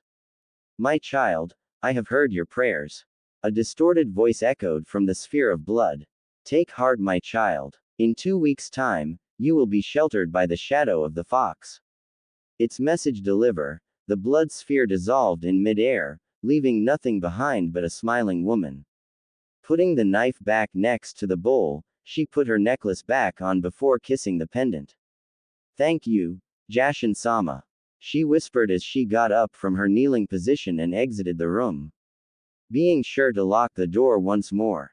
Tsunami. A voice called from upstairs. I'm heading to Konoha, I'll be back in 2 weeks. Have a safe trip, she called back with a smile. Konoha. In a word, annoyed. That would be the best way to describe the blonde Hanyu at the moment. Even with the warnings from both Anko and Yugao, he never expected it to be this bad. Nothing but D-rank missions for the last month. They were assigned to do everything from painting fences, pulling weeds, and walking dogs. Nothing but common chores that the civilians were too lazy to do, though there were a few exceptions of some of them legitimately needing help. Kakashi had spouted off some nonsense about it building teamwork for the team, but there hasn't been any of that as Sasuke would always isolate himself furthest from the others while they worked. The cycloptic Jonin for his part wouldn't lift a finger to help either, instead choosing to keep his nose buried in his book of smut. Much to Sakura's annoyance. Speaking of the cherry blossom, at least things were civil between her and the blonde Hanyu. After their team celebration lunch and the talk they had, both had silently agreed to come to an understanding and decided to at least work as a team as required. Naruto was at least glad she had heeded some of his advice and started training a bit harder and had stopped her dieting. While her training was nowhere near as rigorous as his was, it was a step in the right direction. Currently, they were on the most dreaded of all D-rank missions. The mission all genin squads and even some Anbu dreaded. Catch Tora. Dog. In position. The silver-haired Jonin informed through his radio as he peered around the tree he was hiding behind, spotting the beast. Target is sighted. Raven in position. Sasuke replied from his position just across from Kakashi, in a similar tree. Cherry Blossom in position. The Pinkett answered from her hiding spot in the bushes. Shadow Fox in position. Came the Hanyu's reply from where he was hidden in the shadows the trees and foliage provided. You two were not to change your call signs. Kakashi chastised both Naruto and Sakura. You are Pinky and Blondie. Naruto only rolled his eyes at his sensei's words. The favoritism that the masked Jonin was showing was becoming annoying to the blonde Hanyu. Even Sakura was noticing it, even though she kept her mouth shut and trusted her sensei. Naruto could see it was starting to get on her nerves. Especially after a training session, Kakashi would dismiss Sakura and Naruto and hold Sasuke behind for a private training session. Target is heading in your direction, Cherry Blossom. Naruto responded, alerting his team of the change of direction their prey was heading. Acknowledged, Shadow Fox. Sakura replied with a slight smirk, knowing that using their self-chosen call signs was getting on her sensei's nerves. Belay that, target is backtracking to your position. Roger that, moving in to intercept. Naruto didn't for a reply as he moved from his position and did something that none of his team expected. He sat down in front of the beast and waiting. After a few seconds of the beast staring down the young Hanyu, it moved towards the boy and sniffed the boy's waiting hand before nuzzling against it. Everyone watched as the beast with brown fur and black stripes settled into the blonde's lap, purring in contentment. Confirming target, ribbon on its right ear. Tiger-striped markings, and brown coat. Naruto reported into the radio. Confirmed, target is Tora. That was anticlimactic. Sakura commented with a frown. Kakashi and Sasuke could only nod in agreement. All the horror stories from other teams about the beast now purring in Naruto's lap and given the team an image of a bloodthirsty beast that would devour them if they made one mistake. Let's report our success, Kakashi stated, though he frowned at the blonde holding the cat. Once again, the boy acted without being ordered to. You mean Naruto's success? Ari ranted from the back of Naruto's mind. Don't mind him, Kitsunheim. The boy mentally replied. He's just pissed that I upstaged his precious Uchiha again. Cradling Tora in his arms, Naruto got up and walked along with his team towards the Hokage Tower where the client was waiting with the Hokage. Not just any client, the wife of the fire daimyo herself. Hokage Tower, 5 minutes later. After a short walk, Team 7 found themselves in the office of the Hokage. To the side of Hiruzen's desk stood an average-height woman with a slender figure, dressed in a red luxurious kimono showing a fair bit of cleavage, with an assortment of jewelry adorning her fingers and neck. One thing that struck Naruto as being odd, was the fact that almost all of the woman's jewelry was gold, except one lone necklace with a silver chain. Capture Tora mission, a success. Kakashi reported. Oh, my precious baby. The woman quickly rushed to where Naruto was and scooped the cat out of his arms and hugged it tightly against her ample chest. Did you miss mommy? I bet you were so scared out there all alone. The scene before them caused each member of Team 7 to sweat drop. Very good, Kakashi. The village elder stated. Payment will be transferred to your individual accounts. You're dismissed. Thank you, Hokage-sama. Kakashi bowed before turning and dismissing his team for the afternoon. Receiving the dismissal, Naruto approached the woman who was still crushing the poor cat, whom was now struggling to escape once more, in a hug. Excuse me, Naruto began, catching the woman's attention as well as his team's, earning a scowl from Kakashi. Shijimi, cutie. She smiled as she introduced herself to the bold genin that had approached her. With respect, Shijimi Dono. The boy continued. I believe I know why Tora keeps running away and how to prevent it. Naruto, leave it be. The silver-haired Jonin chastised. You are speaking above your station. Relax, Shinobi-san. Shijimi waved off the older ninja, keeping her attention on the boy before her. I would like to hear what he has to say. Kakashi nodded, though shot a glare at the young blonde that did not go unnoticed by the blonde Hanyu. Now, you were saying you know how to keep my precious baby from running away all the time. The woman asked, all the while snuggling the cat further. With all due respect, I believe part of the problem is you, Shijimi Dono. Naruto replied rather bluntly, earning a gasp from his team and sensei. Even Sasuke wasn't immune to the shock of his blonde teammate speaking so bluntly to the wife of the fire daimyo. Naruto, the masked Jonin exclaimed, though was stopped as the woman held up her free hand. Continue, she stated, not sounding the least bit upset. Rather, she sounded more amused than anything else. You see, cats as a species hate to be confined or feel trapped. The blonde continued, ignoring the glare Kakashi kept sending his way.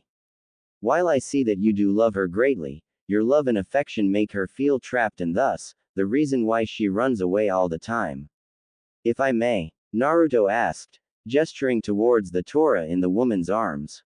With a nod in confirmation, the blonde approached the woman and began to gently guide her arms so that one arm was supporting the cat's weight from underneath, leaving the other hand free to stroke Tora. The change was almost immediate as Tora had gone from scratching and flailing, to purring in the woman's arms. Madam Shijimi, I apologize for Naruto's actions. Kakashi stepped forward and bowed.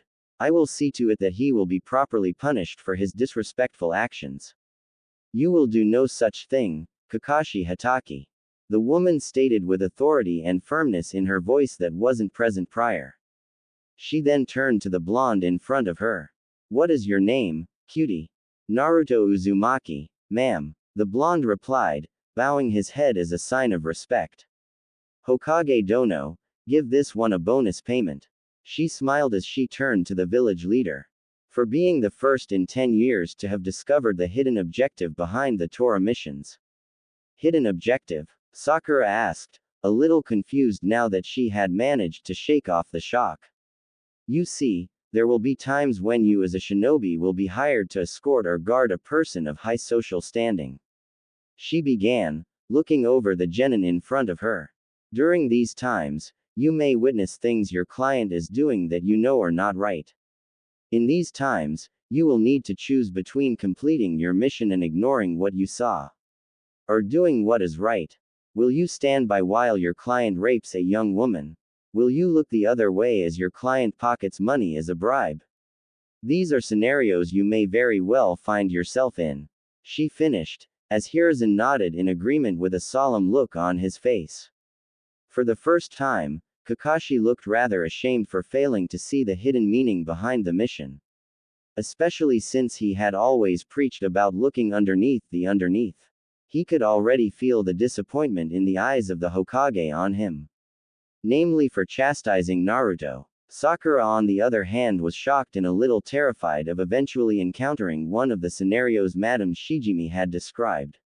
Wow. Who would have thought that the dead last of our class would be making such an impact already? Inner Sakura exclaimed, clearly proud of the young blonde. I know, it's almost as if he was. Her thoughts ended as her eyes slightly widened at the realization.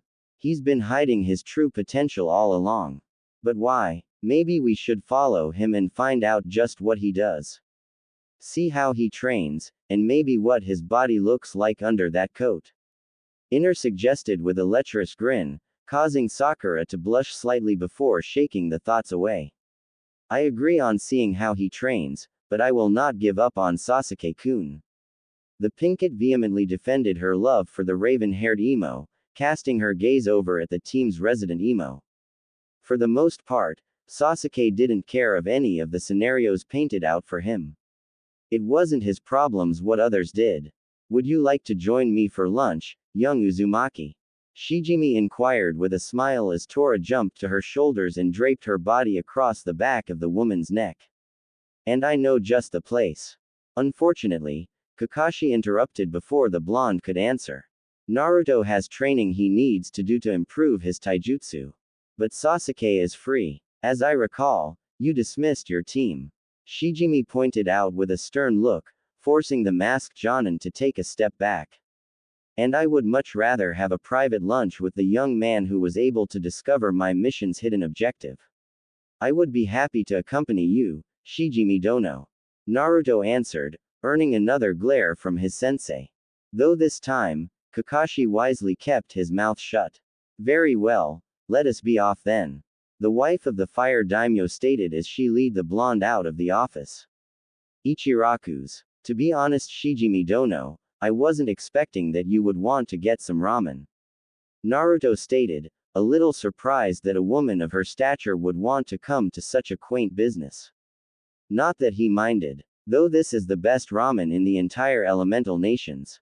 Please, call me Shijimi, Naruto-kun. The woman smiled. And you are correct cutie, this is the best ramen in all of the elemental nations. Welcome to Ichiraku's How May I? Tsuki greeted before freezing up as he saw who had entered his stand. Shijimi Dono, it is a pleasure to see you again. And with young Naruto no less. I told you before Tsuki, simply call me Shijimi. The woman frowned. You know I hate such titles. My apologies. The old man smiled. What can I get for you today? We'll take the private room, if you would please. This earned a curious look from the blonde Hanyu. All the times he has eaten at this stand, he had never once heard of any mention of them having a private area for guests. However, he didn't question it as Tsuki led the two into the back, just past the kitchen area where a lone booth was located. Getting them seated, and taking their orders, which was the usual for Naruto, though he did tone it done in the presence of the fire daimyo's wife. Once done, he left the two alone to attend to matters in the front of the shop. So, you're Jashin-sama's champion, if I am not mistaken. Shijimi stated, not beating around the bush. She got the reaction she expected from the young blonde. Your task is not an easy one. I am beginning to think Jashin-chan likes seeing me in these awkward situations. He mentally cried, earning a chuckle from the fox girl. Though you did already suspect something when you saw her only silver necklace chain. Ari put in, to which Naruto mentally nodded in agreement. I know, he replied simply. But, I have faith I will accomplish what Jashin-chan has set before me. Though I know it will be a long road with many challenges. Especially since I am limited in my movements due to my genin rank. Not to mention your Jinchuriki status. The brunette added. Fear not, I only know of your status due to my position, and I don't mean as the fire daimyo's wife. I am a high priestess for Jashin-sama herself. So you convert people then? He asked, a little curious. For the time being, no. She sighed. She missed preaching about her goddess to those that would listen, and convert those that were willing. My instructions are to lay low until Jashin-sama's champion begins to create waves. That may take some time, as we already established my rank and status. Naruto commented. We are patient. She smiled. And once you have created your waves, I will use my position as the Fire Daimyo's wife to influence the Fire Nation at least, to legalize Jashinism. And I have a feeling, you will be making your first big wave here very soon. She's using the word, wave, a lot, don't you think? Ari asked from the back of his mind. Almost as if she is hinting at something. Naruto mentally replied. Well, I hope to make a splash then. He replied with a grin, causing the woman across from him to smile at his pun. An hour later, after an hour of eating together, Naruto and Shijimi had gone their separate ways. Earning a few curious glances from the villagers as to why the wife of the fire daimyo would want to associate herself with the demon child, though they knew better than to act out with her present. Wisely keeping their mouths shut, Naruto had headed off in the opposite direction, heading towards his preferred training grounds to get some late afternoon training in before turning in for the day. Part of his mind wandered to what his mates were up to. Anko was probably enjoying herself torturing some poor soul. Yugao was no doubt watching over the Hokage's office, as he had sensed her desire to kill Kakashi for his actions towards the blonde. Lastly, Hinata was no doubt at her compound, reading some of the scrolls he had copied for her. Oi, Dobi! A voice yelled from behind him, catching the blonde's attention. Turning, he saw a rather irate Kiba Inuzuka behind him, with an equally upset Akamaru. Something I can help you with, Kiba? He asked in a bored tone. Not sure what got the feral kid's underwear in a knot. What the hell did you do to my sister? The boy exclaimed as he marched up to the where the blonde stood. She hasn't shut up about you for an entire week. Naruto had to adopt a thinking pose to remember just what incident Kiba could be referring to. Not that he mingled with many women outside of his mates. A light seemed to switch on, as he remembered what it could be that got his former classmate upset. Ah, that's right. Naruto snapped his fingers in remembrance. You're Hana-san's little brother. Kiba only clenched his fists in response. Tell you the truth, a week ago we got a mission to help take inventory and restock her vet when the shipments arrived. Hana-san had gone out for something, and the next thing I know she returns hysterical with one of her ninkin in her arms. I was free at the moment and lent a hand where I could.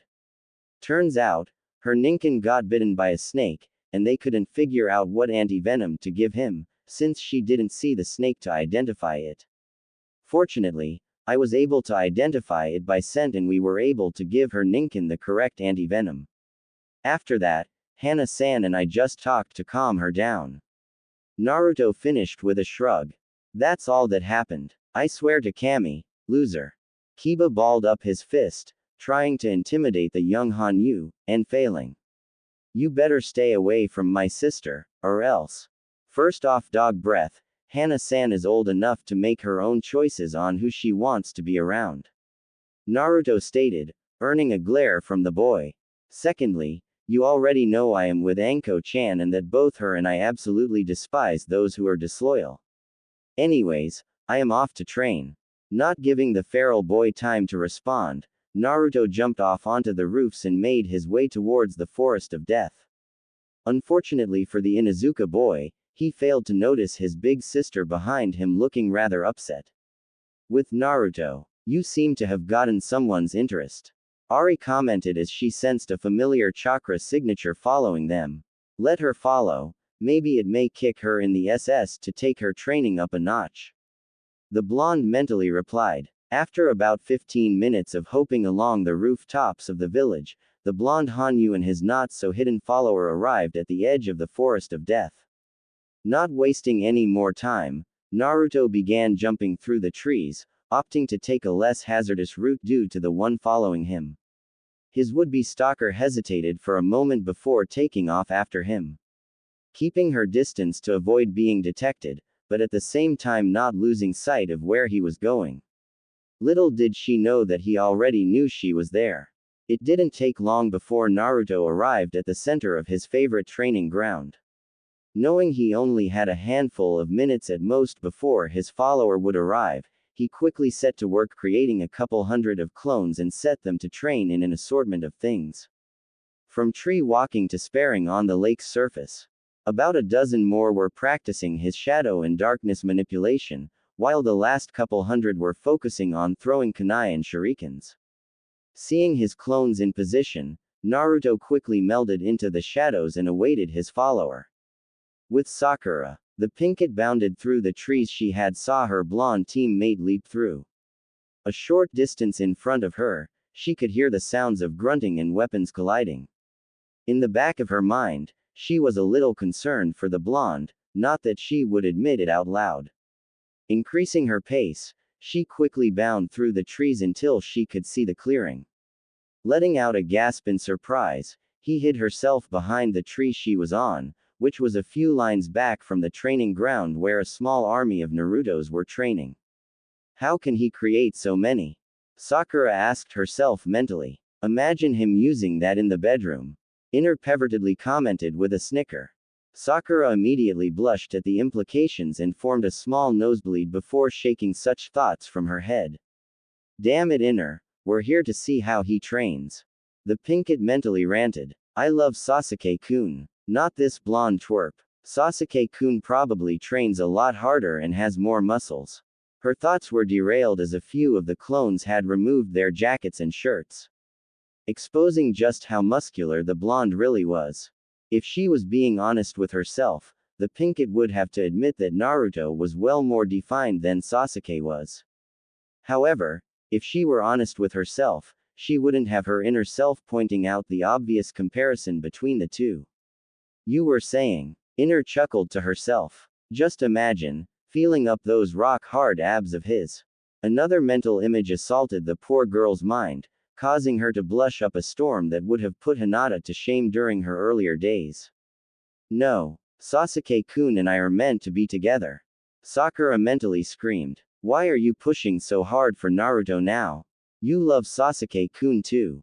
No, you forced me to love Sasuke because he was the only one you would ever look at. Inner pointed out. Now that you actually have to pay attention to other boys, I actually have others to compare the Uchiha to. I don't. Compare the two boys in our life right now. Her inner self stated. Sasuke barely talks to us, always calls us a loser and weak, and barely acknowledges us.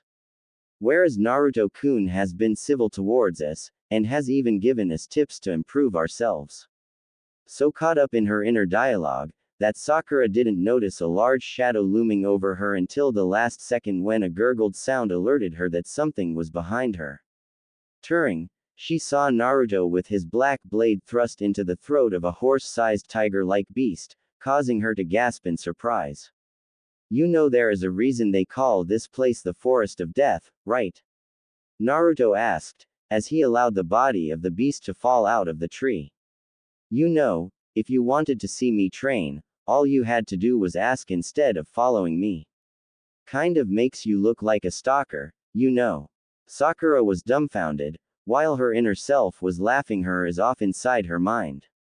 Naruto had known she was here. He had known that she had followed him. How did you know? Naruto finished for her as he turned to fully face her. Unfortunately for the pinkett, he did not have his trench coat on, allowing her to see his defined muscles up close. I felt your chakra after I left Ichiraku's. Sakura could only look on in shock. He didn't just sense her here, he knew the entire time but still allowed her to think she was undetected.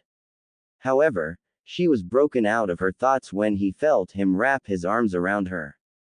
Eyes widened, she looked up, blushing slightly as she could feel just how toned his muscles were. Don't get the wrong idea, Sakura-san.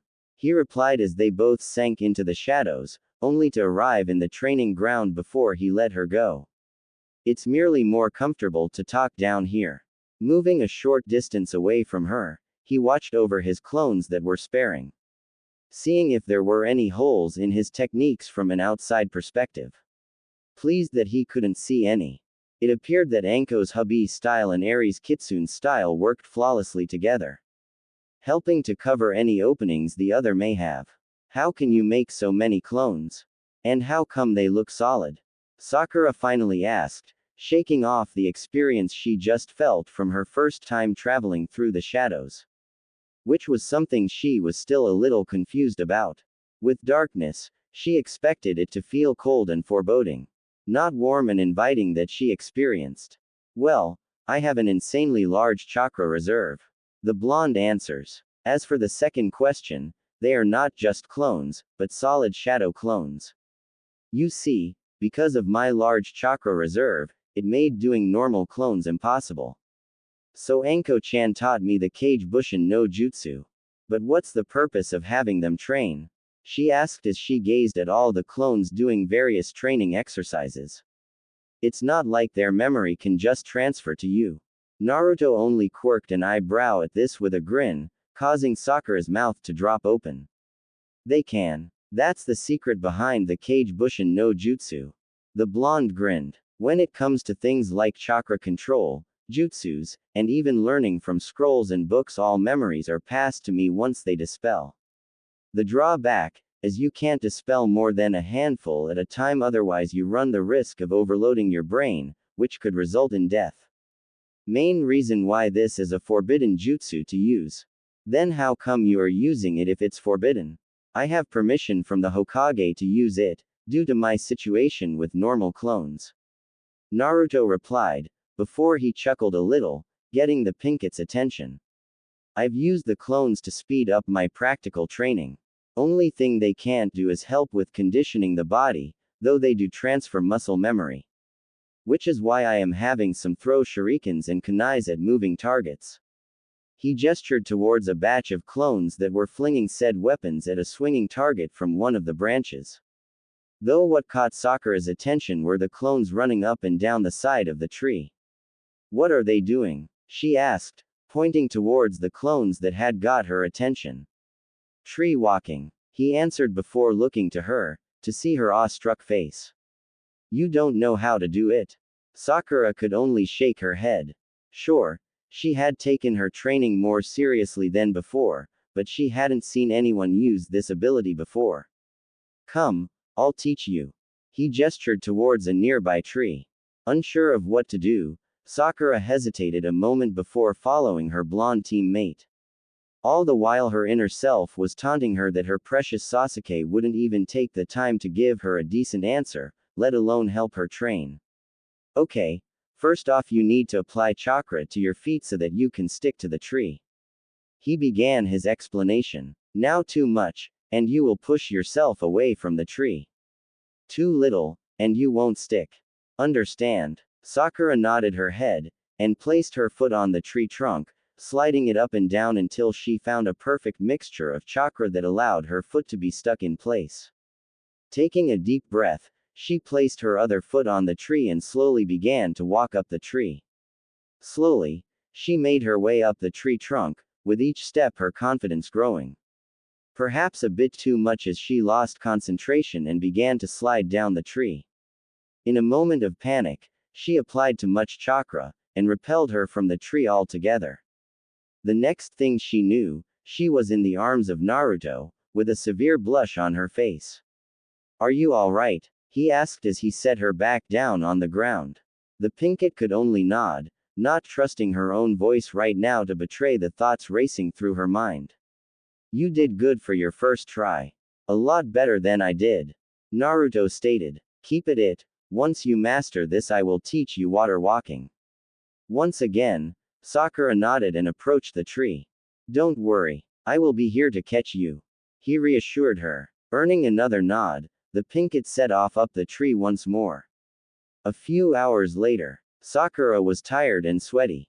Far more than she had ever been in any of her prior training sessions, and to her surprise, she enjoyed it. Her blonde teammate had taken the time to teach her the tree walking exercise, and true to his word, he stayed there to catch her every time she fell. Which thankfully was only a handful more times before she fully got the hang of it. Aside from the tree walking, Naruto had even taught her how to use the Kage Bushin no Jutsu, though he stressed that she would only be able to make 1 or 2 clones at a time due to her smaller chakra reserves. Under his guidance, she created 1 shadow clone to continue the tree walking exercise, while she started on the water walking, which she got down much faster than the tree walking exercise. Mostly due to the motivation as to not get wet since she had no spare clothing with her. Though looking back over the past few hours, Sakura was beside herself. She had learned more training with Naruto for a few hours than she had in a month under Kakashi. Though the latter was no surprise as the lazy Jonin had hardly ever taught them anything. Earning the masked Jonin the nickname Tata Sensei between her and Naruto. You did good today, Sakura-san. If you ever want to train, just ask. Naruto stated as he handed her a water bottle as a series of puffs were heard as one by one each clone began to dispel at a slow rate. We should head back. You really don't want to be in this forest at night time. Naruto. She started, looking down at the ground. Why did you help me? After I have been mean and even abusive towards you. It's in the past, and you really can't live in the past if you want to enjoy the future. He shrugged. As of right now, you are a teammate that needed help. With that, Naruto collected his trench coat and put it in before making his way to the edge of the training ground. Leaving the pinkett alone to digest his words. Despite herself, Sakura felt a little disappointed for 2 things. 1, he was putting his jacket back on, and 2, he wasn't going to use the technique he used earlier to transport them. Instead opting to travel through the forest once more. With a sigh, she followed after him. Once they left the forest, both parted to go to their respective homes. The next morning, Naruto stirred awake, as the rays of sunshine hit his face. A good half-hour before his alarm was set to go off. Groaning in protest, he kicked the blankets off and made his way to his bathroom for his morning shower. You were right, Naru-kun. Ari said. Sakura, seeing you train really pushed her to kick up her own training. Which I am glad for. He replied. Though she seems to have a lot of inner conflict. What do you mean? The fox girl asked, with a slight frown. You can see it in her eyes, almost as if someone is talking to her like we do. The blonde pointed out as he finished his shower and began drying off. However, I don't feel it's anything dangerous. So I won't worry about it. Finishing up, he quickly dressed and grabbed a few rice cakes before leaving his apartment to meet his team at the usual training ground. Wondering if his sensei would have anything to say about what happened yesterday afternoon. There wasn't any doubt in the Hanyu's mind that the masked Jonin was trying to position his precious Uchiha to rub elbows with those of higher status. Shaking the thoughts from his head as he arrived at training ground 7, to find Sakura already there sitting back against one of the posts. Morning, Sakura-san. He greeted, only getting a grunt in reply due to how sore she still was from all the training she did the previous day. Sleep well. I was out like a rock as soon as my head hit my pillow. She responded. How often do you train like that? Every day if I can.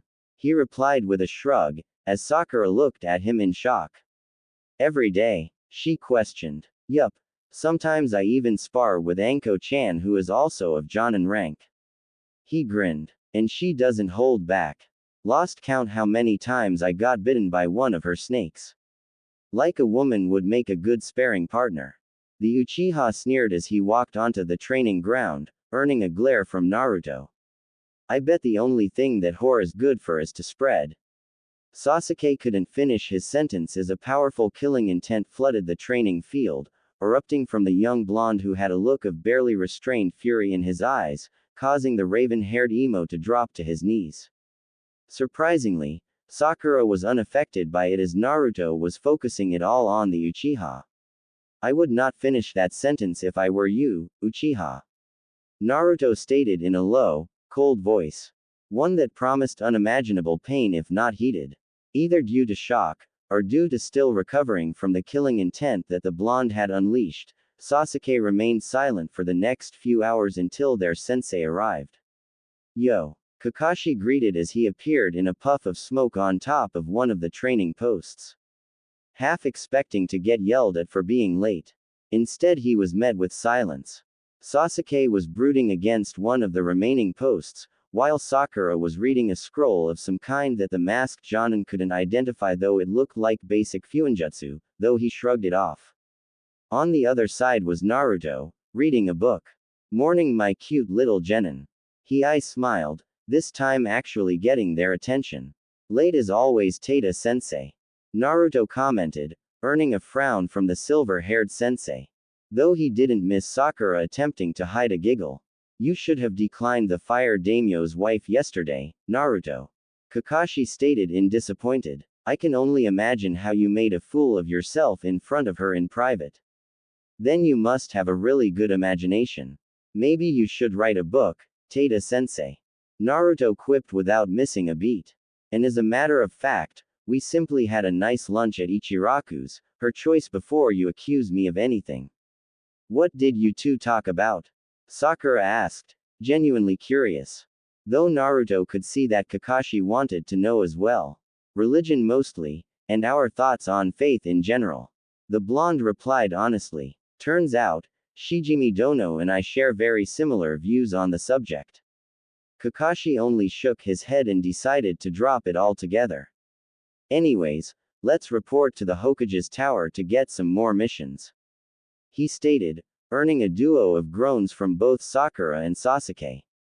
Hokage Tower. Absolutely not. No more chore missions. I am an Uchiha elite, not some common peasant to do chores. Ranted the raven-haired emo to the Hokage. I demand a mission worthy of an Uchiha.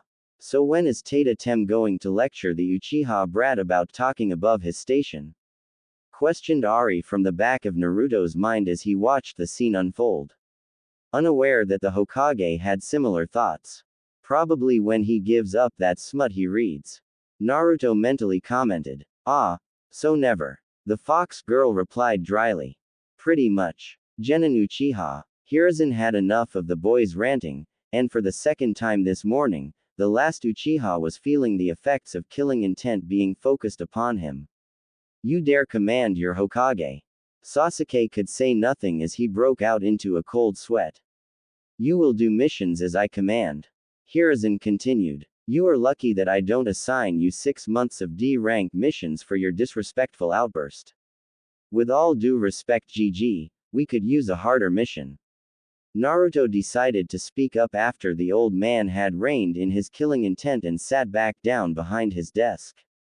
Though his affectionate nickname of the village leader caused Kakashi to glare at the boy once more. Do you think your team is ready for their first C rank, Kakashi? The Hokage inquired, turning his attention towards the masked Jonin. Yes, I believe they are. Hokage-sama. The silver-haired Jonin replied, keeping his answer simple. Hiruzen was silent as he looked over the team of genin before him. Without a doubt, he knew the boy he considered his surrogate grandson would be able to handle it from what he displayed against Mizuki. His eyes then cast over the lone girl on the team, Sakura. His first impression of her was that she would probably die on her first mission outside the village. However, it seems she has started taking her training seriously lately, which pleased the village leader. Then there was the last genin on the team, Sasuke. The boy was arrogant and overconfident in his abilities. Though he supposed he had the civilian council to thank for that, as they had inflated the boy's ego to astronomical proportions. Though the boy did have skill, he had to admit that. Without saying another word, the old man pressed a button on his desk to open the intercom to the reception area. Send in the client. Here is an ordered. After a few moments, the door opened revealing an old man with glasses and gray hair. The most noticeable thing was that he smelled of cheap sake, causing the three genin to cover their nose from the stench. So this is what I paid for. The old man grunted as he took a swig from his sake bottle. A bunch of kids and a disabled man. I assure you, Tazuna, these shinobi are well trained and will complete your mission. The Hokage stated, whilst Kakashi held back Sasuke and Sakura from wanting to pound the elder man for insulting them. At least the blonde looks capable. The old man stated, much to the ire of Sasuke and Kakashi. Very well, Team 7. The Hokage said, catching the attention of the team before him. At 8 in the morning, you are to meet Tazuna-san at the main gate and escort him to Nami no Kuni and guard him while he finishes his bridge. Kakashi, don't be late. Hi, Hokage-sama. Team 7, minus Naruto exclaimed, as his mind was currently preoccupied with something. Why do I get the feeling that Shijimi Dono knew this was coming? He mentally asked no one in particular. Maybe it was her constant use of the word, wave, over lunch. Ari snickered. Well, better make a big splash then. He grinned as he walked out of the office with the rest of his team to get ready for the long-term mission. Knowing he had to say his goodbyes to his mates before he left. Also, he wanted to talk to Yugao about what he had decided. A few hours later, Naruto held his purple-haired beauty close to him as the two relaxed in the same tree they were in the night Mizuki had attempted to steal the forbidden scroll. Neither spoke for the time being, as they just enjoyed on another's company. Yugao already knew that he would be leaving the village for up to a month while on his first C-rank mission, and if she was completely honest with herself, she was partially concerned for her mate. Despite knowing that he could very well take care of himself. Even so, as strong as he was still growing and learning his powers. Seemingly sensing her concern, Naruto tightened his hold on her and kissed the back of her neck to comfort her. So you're going to go through with it? She asked, craning her neck to look at him. Once I get back from this mission, I am going to talk to Gigi about my heritage. He smiled as he helped her turn fully so that she could comfortably face him. I told you that I didn't mind. She smiled, though he could see it in her eyes that she was feeling the same as him. But I do. Naruto smiled as he leaned in and gave her a light kiss on the lips. I'm tired of hiding you. I want to come up behind you and hold you close to let everyone know that you're mine. Yugao blushed at his comment, but smiled all the same. That is why I am going to put myself into the Clan Restoration Act, and on my terms. He smirked. Because you know once the civilian council learns of my heritage, they will try and force anyone they want on me. This caused Yugao to scowl slightly. She didn't mind sharing Naruto with others who truly loved him. But the thought of him being forced to marry a bunch of gold-digging sluts just because of his clan status upset her greatly. And my terms are that I chose my would-be wives, and my Heims must approve of them. He whispered as he leaned in and kissed her once more. I understand, she replied before a mischievous grin appeared on her face. Just so you know, once it's official, I am dry humping you in front of Hayate Tem so he gets the message loud and clear. I must say, I will be looking forward to that. The blonde laughed, imagining the scene play out. Come, we should head home. I have to head out early tomorrow. Nodding, Yugao stood up and embraced her lover as they melted into the shadows together to return to their homes for the night.